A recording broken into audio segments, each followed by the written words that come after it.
everyone, and welcome back to Vegan with Soul. My name is Tereasa Neal. Thank you so much for joining me today in my kitchen. Today we're going to make black bean stew. Now, I have already cooked my black beans ahead of time. You can use black beans in a can, but make sure they are organic. So the first thing I'm going to cook for the first 5 to 6 minutes is my sweet potatoes and my white beans. After about 5 or 6 minutes, you can add all the other ingredients except for the celery and the red peppers. I just want to save those close to the end. Just make sure they don't overcook. So we're going to combine everything together. I love using miso paste in this dish. It enhances the flavor of the black beans, and it also adds a richness to it, and it thickens it up just a little bit. I love it.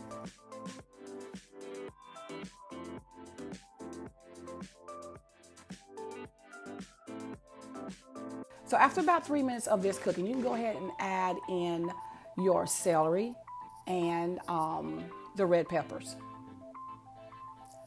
Total cook time, I would say about 40 minutes, just to make sure that everything combines and the flavors meld well together.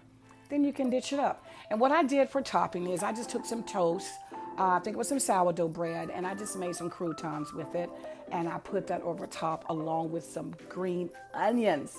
Guys, we are having a cold front here in Winston-Salem, North Carolina, so this is an amazing dish for this weekend and any other day during the winter. So guys, thank you so much for watching Vegan with Soul, and I will catch you next time in my kitchen. Bye guys.